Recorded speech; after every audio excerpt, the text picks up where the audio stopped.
Bonjour, chers apprenants. Donc, nous allons continuer notre cours, toujours au niveau de la législation sur l'eau, la forêt et l'environnement.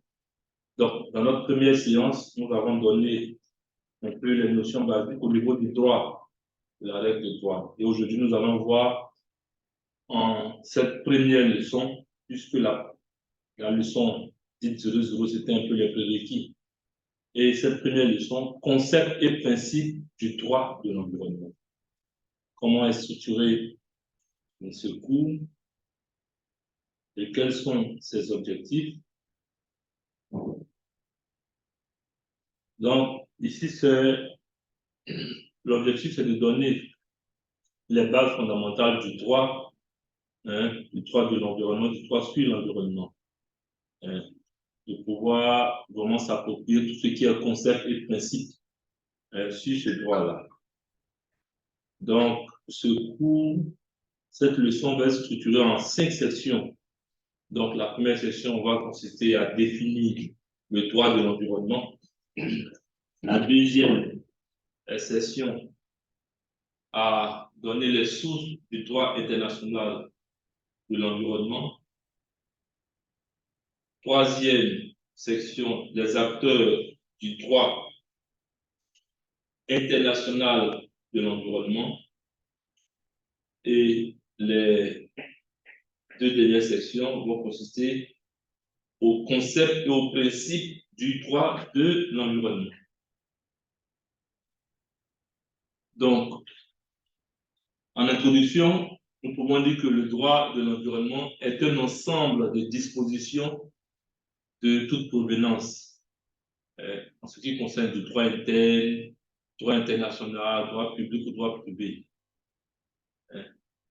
Même s'il existe un droit de l'environnement, les frontières avec les autres droits n'apparaissent pas clairement tracées, car pour obtenir des informations sur les aspects juridiques de l'environnement, il convient aussi de consulter différents codes tels que le code de l'urbanisme, le code forestier, le code rural, le code de l'aviation, le code de l'eau, le code de... Voilà.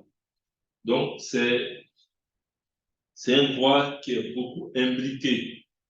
Donc, malgré la diversité de ses sources, le droit de l'environnement est une branche autonome du droit.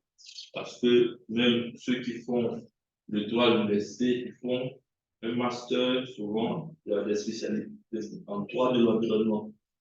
Droit de l'environnement, maritime, tout ça, c'est maintenant un droit.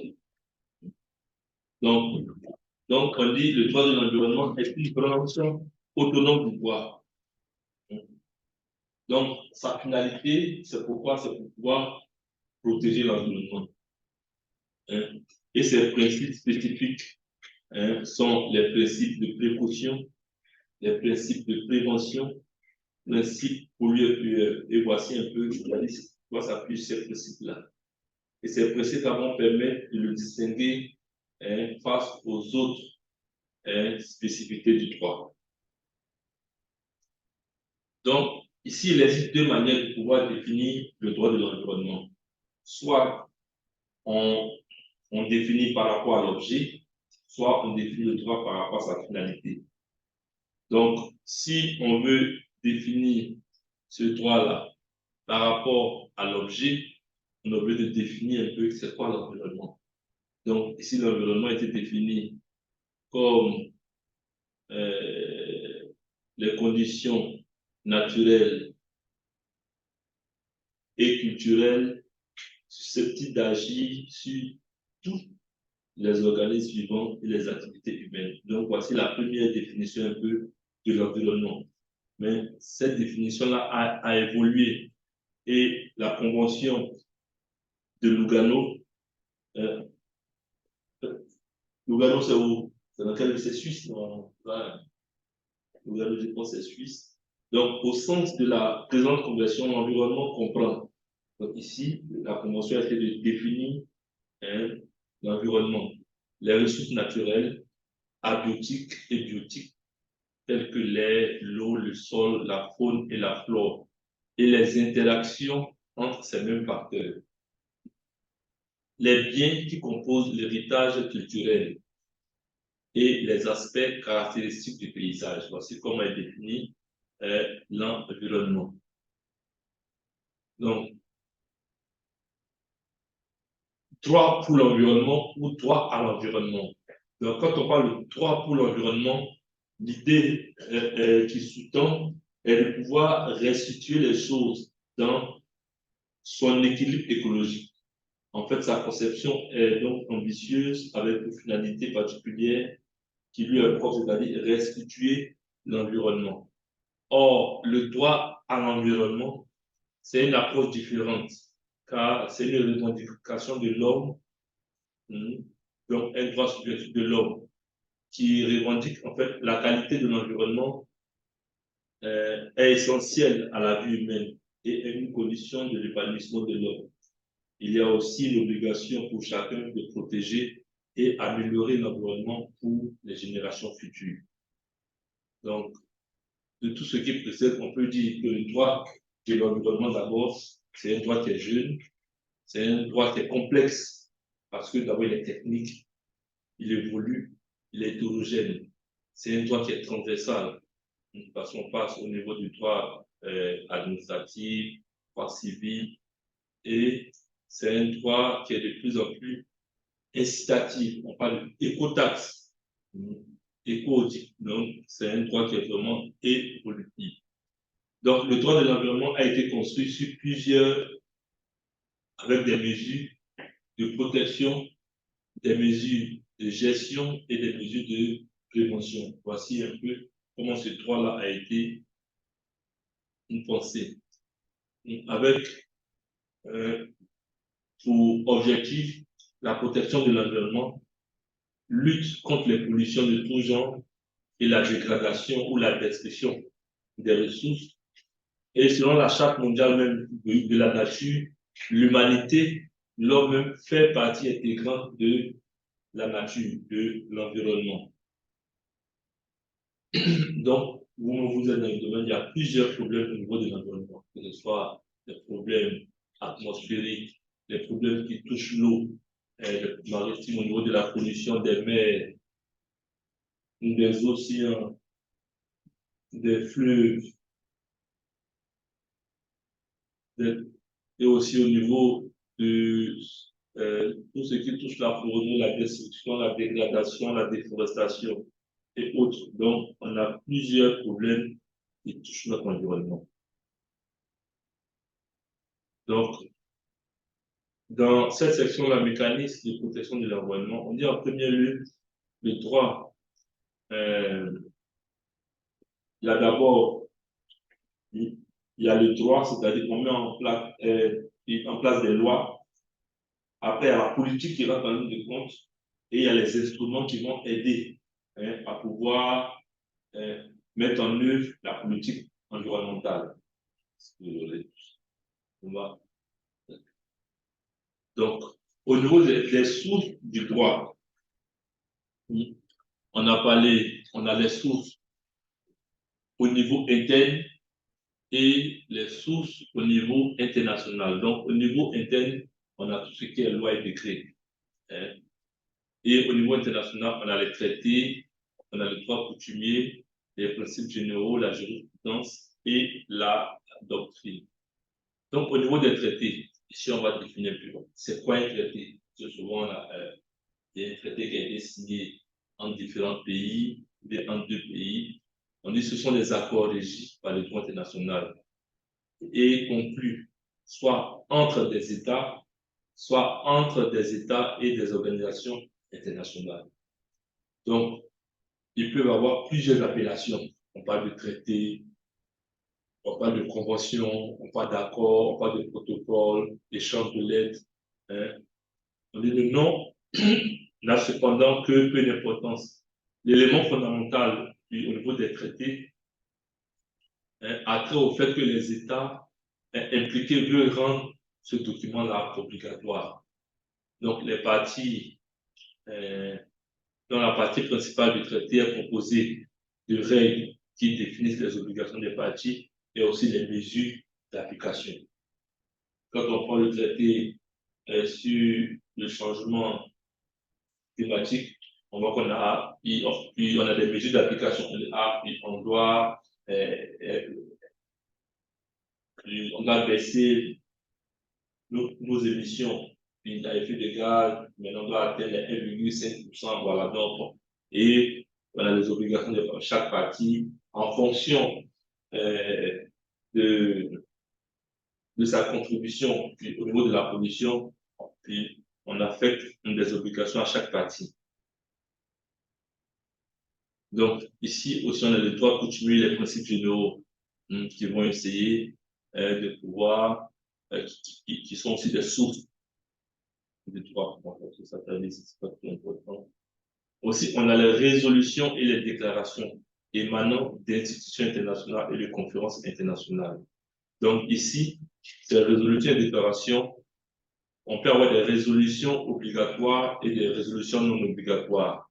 Donc, je pense que ici, au niveau des résolutions obligatoires, on dit que c'est assez exceptionnel en matière de droit international.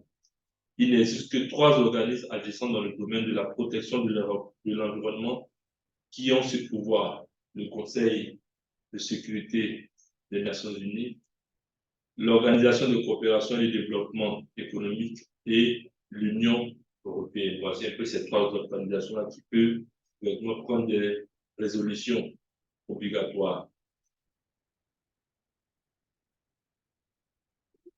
Donc, au niveau des résolutions non obligatoires, elles peuvent être classées en 3 catégories.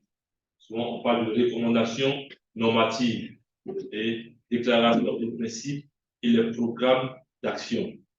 Donc, on a l'agenda 2021, ça c'était depuis. Maintenant, nous sommes dans l'agenda 2030. Je pense qu'il y a l'agenda 2030 et puis il y a l'agenda 2050 aussi. Donc, tout ça, ce sont des sources, mais non obligatoires. Quand on parle des déclarations de principe, quand vous voyez la convention de Rio, il y a eu plusieurs déclarations de principe, principe 1, principe 2, principe 3.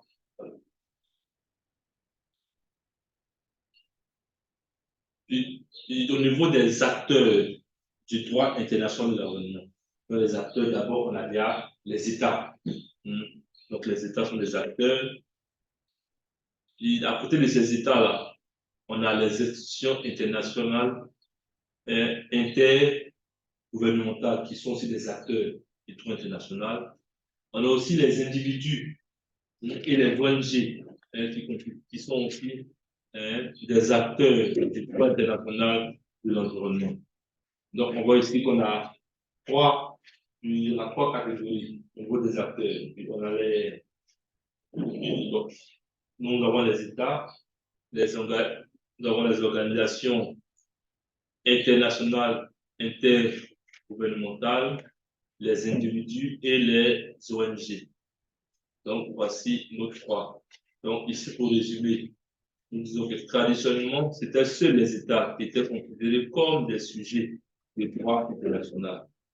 Il est désormais communément admis que les institutions internationales intergouvernementales sont aussi des acteurs ayant des responsabilités internationales et que les individus et les ONG disposent de nombreux droits au regard du droit international.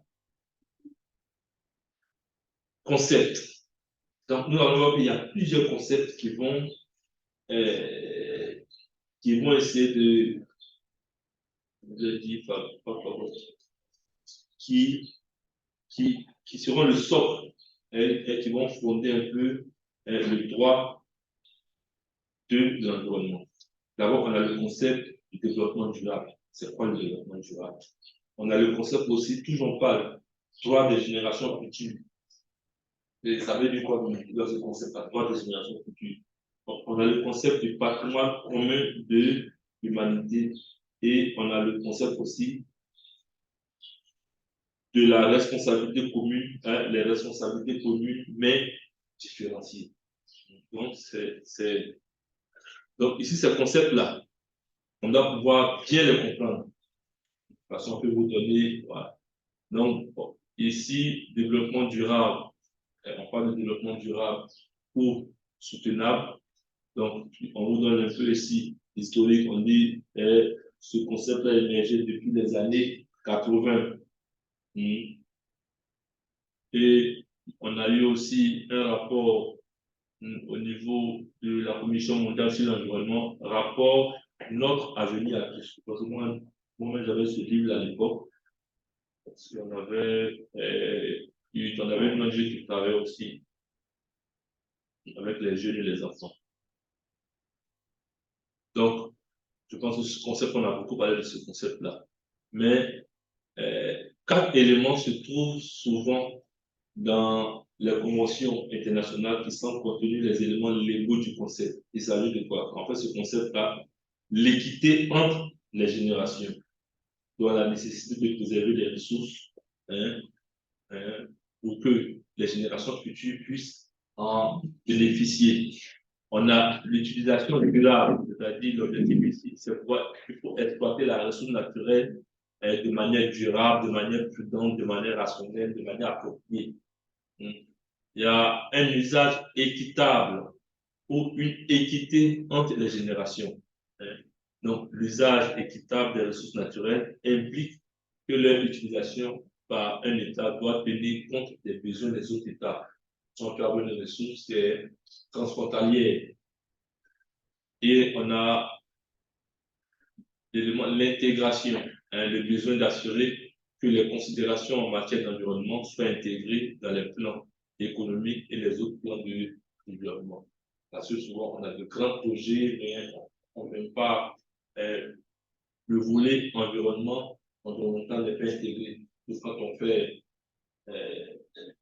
les projets d'urbanisation de lotissement, parce qu'il y a toujours la réserve, les réserves naturelles, il faut tenir compte de ça.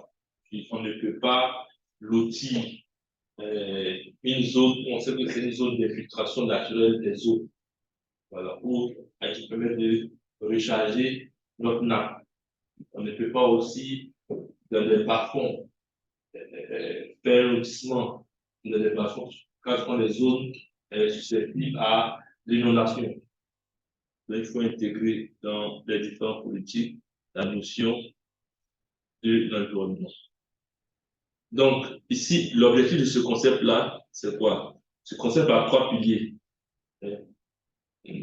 Donc, le développement durable, c'est un développement qui doit être économiquement efficace, socialement équitable et écologiquement soutenable. Donc, on a ces 3 piliers-là. Il y a l'économie, il y a le social et il y a l'écologie. Donc, souvent, on essaie de donner la théorie du paquet, déjà pour montrer que ces 3 niveaux-là, c'est-à-dire ces 3 niveaux-là doivent être parce que, en fait, le plus petit va déséquilibrer. Vous voyez ici, en fait, le plus petit va déséquilibrer. Donc, dans cette métaphore, rappelle qu'il ne sert à rien d'avoir un niveau excellent sur un des paliers ou des éléments si un autre est dégradé. Car le niveau de performance ou de qualité de l'ensemble est ici contrôlé par la planche la plus faible. Voilà. Donc ici, c'est le concept de développement durable qui veut un développement économiquement efficace, mais qui s'appuie sur une écologie soutenable, écologiquement soutenable et socialement équitable. Parce que l'équité est différente de l'égalité. Voilà, on fait la différence entre équité et égalité. Ici, on a le concept droit des générations futures. Donc, ce concept-là a été énoncé à la déclaration de Stockholm en 1972 qui affirme que l'homme a le devoir solennel de protéger et d'améliorer l'environnement pour les générations présentes et futures. Et en ajoutant, les ressources naturelles doivent être préservées dans l'intérêt des générations présentes et à venir. Donc, au niveau de la déclaration de Rio, le principe 3 dit ceci: le droit au développement doit être réalisé de façon à satisfaire équitablement les besoins relatifs au développement et à l'environnement des générations présentes et futures. Voici un peu comment a été énoncé ce droit-là des générations futures. Mais on peut se poser des questions. À quelle échéance temporelle réfléchit-on lorsqu'on parle de génération future? C'est dans 100 ans, c'est dans 10 ans, c'est dans 20 ans, c'est dans 100 ans. Bon, je ne sais pas. Donc, qui a la légitimité pour s'exprimer au nom de ces générations futures-là, hein, et de les défendre, alors qu'on ne sait même pas quel intérêt elles souhaiteraient potentiellement protéger? Donc, il y a plusieurs écrits comme ça qui ont essayé de, combattre cette notion de génération future, parce que c'est quelque chose d'assez flou. C'est vrai qu'on veut protéger l'environnement, mais ça pour la génération future. Donc, voilà un peu. Ici, souvent, on parle de patrimoine commun de l'humanité. Donc, il y a un patrimoine qui est commun à l'humanité.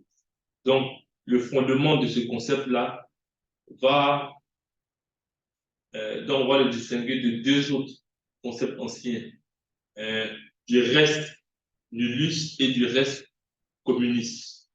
Donc ici, au niveau du premier principe, on dit que c'est une chose, ce qui est pour les systèmes juridiques traditionnels inclut les animaux sauvages, les plantes qui n'appartiennent à personne. Parce que tu ne veux pas voir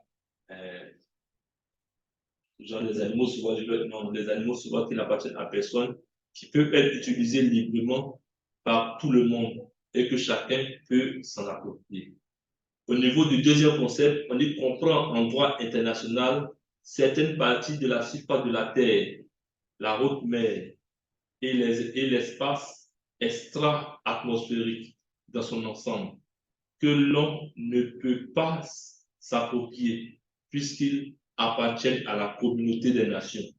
Toutefois, leurs ressources peuvent être utilisées par tout le monde. Lorsqu'on prend l'espace extra-astronomique, quand on prend dans l'espace, les satellites sont mis en orbite, il n'y a que les orbites qui appartiennent à quelqu'un. Ça appartient à tout le monde. Donc le concept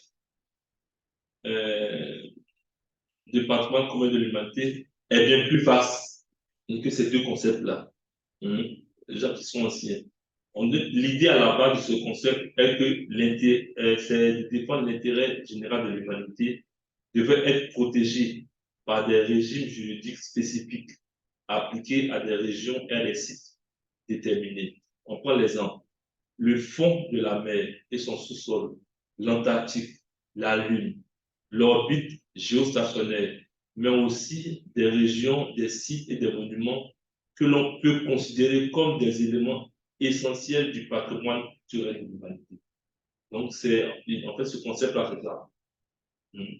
C'est-à-dire, c'est un patrimoine qui n'appartient pas à un seul État, mais qui appartient à toute l'humanité.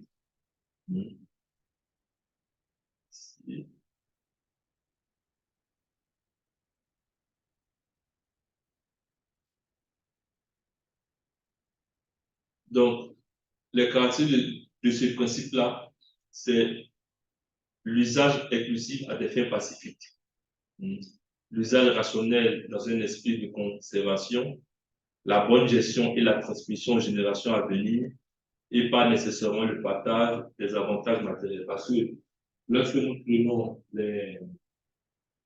en Égypte, là, c'est le monument égyptien. Voilà. Les pyramides, voilà. C'est vrai que ça appartient à l'Égypte, mais c'est un bien commun à l'humanité. Voilà, c'est un bien commun à l'humanité. Lorsqu'on prend tout ce que l'on dit au Sahel, à Tombouctou, voilà, c'est vraiment, ce sont un bien commun à. On parle des patrimoines mondiaux. Oui, il y a le patrimoine mondial, c'est plus un patrimoine commun des voilà. C'est en fait ça le concept. Donc, on va voir qu'il y a différents modes pour administrer ce patrimoine-là. Donc, le patrimoine commun de l'humanité peut être administré par une autorité spéciale, comme l'autorité internationale du Fonds des mers, créée par la Convention de 82 sur le droit de la mer, amendée par un accord en 1994. Elle peut être aussi administrée par un groupe d'États, comme on voit pour l'Antarctique. Et enfin, elle peut être administrée par des États individuellement sous la supervision d'un organe international, comme l'est l'héritage culturel et naturel dans le cadre de la Convention de l'UNESCO pour la protection du patrimoine mondial, culturel et naturel. Donc, ici, on donne l'exemple.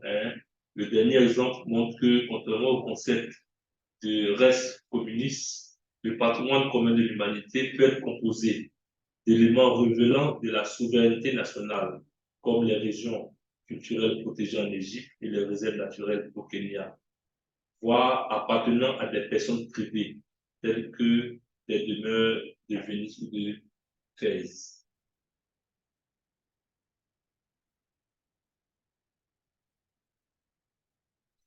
Donc ici, on a un peu le principe 7 de la déclaration des lieux qui va proclamer un peu ce principe-là, que les États ont des responsabilités communes mais différenciées. Lorsqu'on parle de concept de la responsabilité commune, parce que nous tous, nous ne dégradons pas, nous ne polluons pas l'atmosphère euh, à la même, euh, à la même dimension.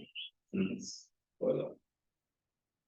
Donc, ici, les responsabilités communes mais différenciées comprennent deux éléments. Donc, euh, le premier sera la responsabilité commune des États en matière de protection de l'environnement. Et la deuxième traite de la nécessité de tenir compte des circonstances différentes de chaque problème écologique et de la capacité des États d'empêcher ou de réduire enfin, le danger. Donc, l'application de ce principe-là a au moins deux conséquences. Premièrement, il demande aux partis de participer aux mesures internationales destinées à contrôler les problèmes écologiques. Et deuxièmement, il retient que les normes environnementales peuvent imposer des engagements différents aux États selon leur degré de responsabilité. Donc, voici un peu au niveau de ces principes. Donc ici, on dit ce principe-là constitue donc un principe politico-juridique original permettant de rééquilibrer le rapport entre les États dans la balance internationale du droit et du développement durable. Fiable, pragmatique, novateur et judicieux, il ouvre des perspectives intéressantes de consolidation du droit international du développement durable. Parce qu'on ne peut pas demander à tous les États de participer à la même hauteur. Voilà. Et enfin, ici, maintenant, on tombe sur les principes. Ici, on a parlé des concepts. On a parlé des principes maintenant. Donc, on a le principe de souveraineté étatique, le principe de coopération, le principe de prévention, le principe de précaution, le principe de pollueur-payeur, le principe de participation. Ici, ça, c'est quelques principes. Il y a plusieurs principes encore. Donc, le principe de souveraineté étatique. Hein, on dit est l'un des principes les plus anciens du droit international général. Elle signifie qu'un État a une compétence exclusive sur son territoire. En d'autres termes, l'État est la seule autorité à pouvoir adopter des règles juridiques obligatoires sur son territoire, à exercer le pouvoir exécutif, et ces tribunaux sont les seuls compétents pour juger les litiges. Voici un peu. Donc ça, c'est le principe. Donc ici, au niveau même du principe 21 de la déclaration de Stockholm, les États ont le droit souverain, hein, d'exploiter leurs ressources. On a aussi le principe de coopération.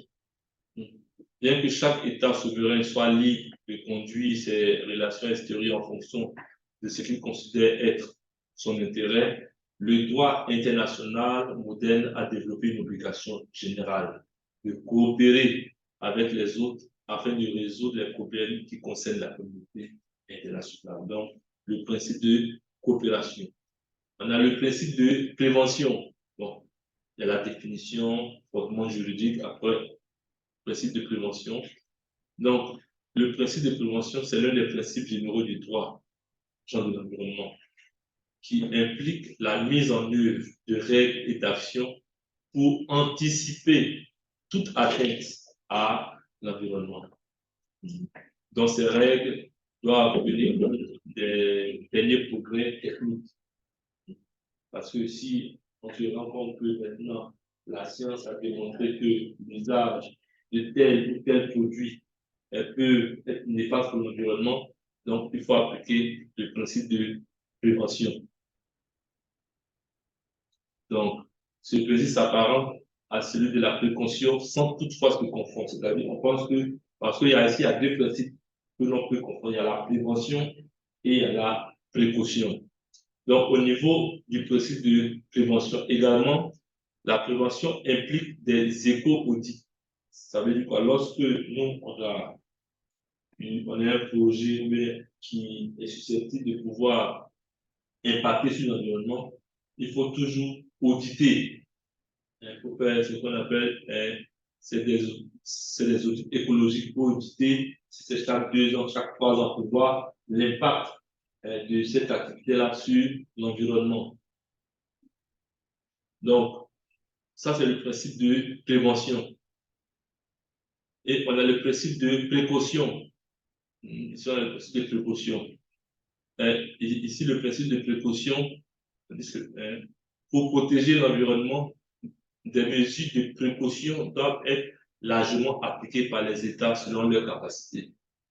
En cas de risque de dommages graves ou irréversibles, l'absence de certitude scientifique absolue ne doit pas servir de prétexte pour remettre à plus tard l'adoption de mesures effectives visant à prévenir la dégradation de l'environnement. Donc, au niveau de la prévention et de la précaution, voici les deux éléments qui vont permettre de pouvoir faire la différence.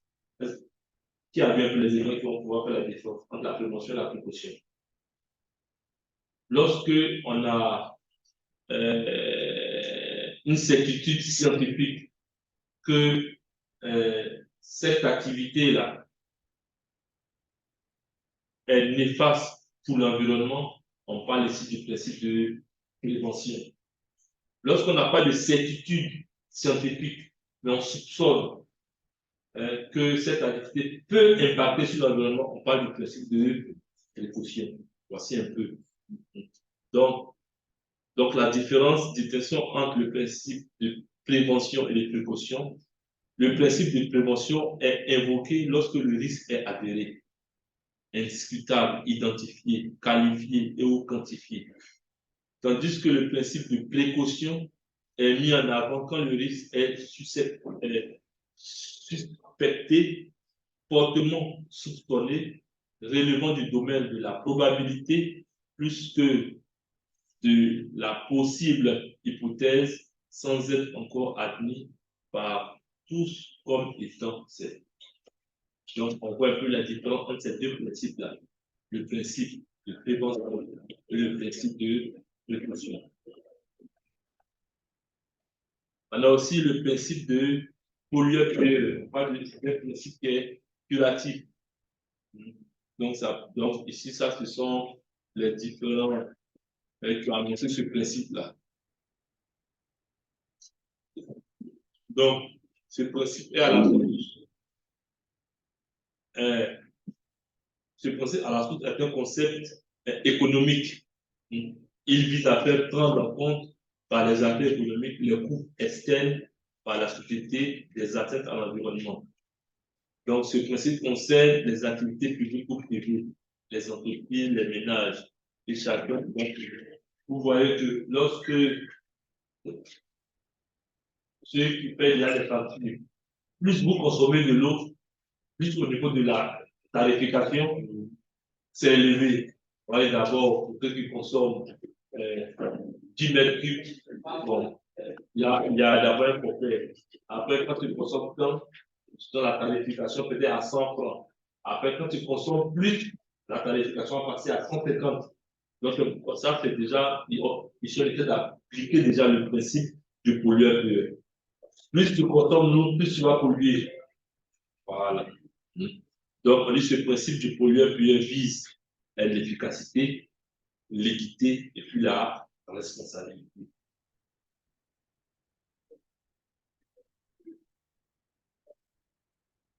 Nous avons aussi le principe de participation publique qui a été proclamé par la déclaration de Rio en 1920. La meilleure façon de traiter les questions d'environnement, c'est d'assurer la participation de tous les citoyens concernés. Ça, vraiment. Voilà. Donc, cette participation publique, ce principe de la participation implique public va s'articuler autour de trois volets. D'abord, il faut donner l'information à tout le monde, l'accès à l'information. Ensuite, la participation du public. Et enfin, l'accès à la justice pour l'environnement. Voici un peu les trois volets de ce principe de la participation publique. OK. Donc, avant, c'est comme ça que je demandais de faire des conférences.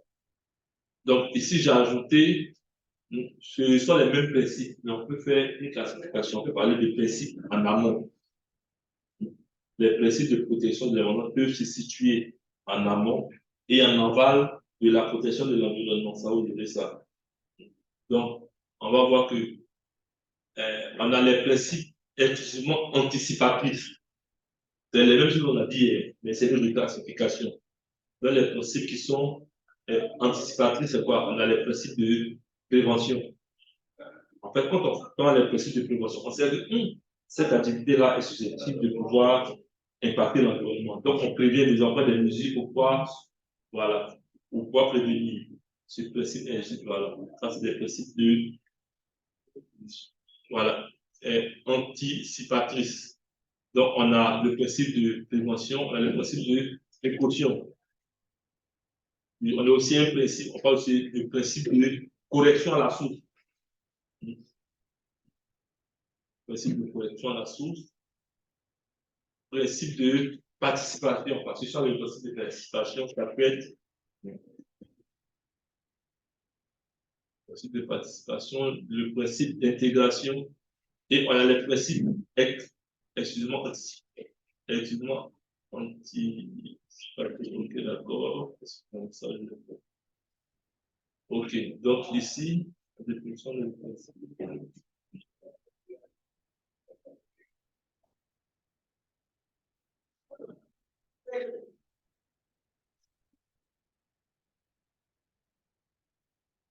Aide-moi à faire version.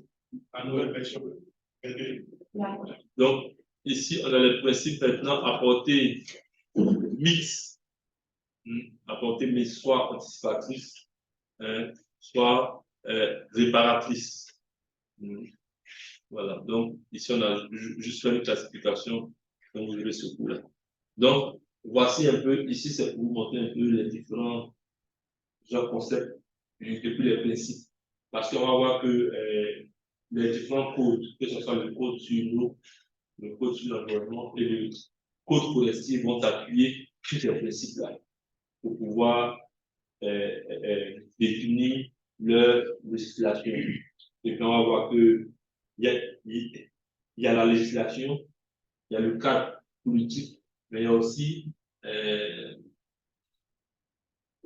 comment on applique maintenant. Vous voyez au niveau de la protection de la forêt, il y a deux entités. Hein. Il y a la Sodefort et puis il y a l'OIPR. Voilà, mais tout ça sur le couvert du ministère des Eaux et Forêts. Donc, on a ces deux entités du ministère-là qui vont appliquer un peu. Voilà, qui vont réguler un peu tout ce qui est appliqué au niveau de la forêt. Donc, je pense qu'on a vu. Bon, on va s'arrêter là. Donc aujourd'hui, la prochaine fois, on va toucher un peu tout ce qui est code. On va parler de tout ce qui est un peu le code de l'eau, le code de l'environnement, le code forestier. Maintenant, dans le cours même, vous avez une partie où on parle des conventions, des conventions internationales sur l'environnement, en partant de la convention de Stockholm jusqu'à la convention jusqu'à la conférence de Paris. Voilà, donc tout est bien structuré. Puis, à partir de quelle convention, puis à partir de quelle conférence, puis, il y a eu tel accord, voilà. On peut le protocole de Kyoto, voilà, COP de Paris, voilà. C'est pas le COP. Donc, je pense que pour le prochain cours, c'est quand c'est demain. Ok, d'accord. Donc, on se retrouve demain et puis on va, voilà, sommer, voilà. Et puis, on va clôturer ce cours-là. Bon, donc pour ceux qui sont en ligne, voici un peu. Donc, on a essayé de donner un peu tout ce qui est de définir d'abord le droit de l'environnement, de donner ses sources, de définir les différents acteurs au niveau de ce droit-là. Et comme acteurs de ce droit, on a les États, on a aussi les organisations internationales intergouvernementales et on a les individus et les ONG. Et on a parlé des différents concepts hein, qui vont, hein, qui seront le socle de ce droit sur l'environnement. Et nous avons donné aussi des principes. Donc, comme les concepts, on a cité le concept de développement durable, patrimoine commun de l'humanité, le concept de génération future. Et au niveau des principes, nous avons parlé du principe de précaution, de prévention, de coopération, de pollueur. Donc, voici un peu pour cette deuxième leçon, tout ce que nous avons vu. Donc, nous allons terminer notre cours la prochaine fois. Et je vous rappelle que normalement, pour l'évaluation, il y a les quiz qui sont sur la plateforme. Il y a aussi une activité qui va être donnée et puis une évaluation sur table. Donc, normalement, l'évaluation sur table va compter pour 60% et puis quiz plus l'activité 2%, 2%. C'est comme ça, je fais un peu. OK. Allez, merci et puis à la semaine. Et à demain.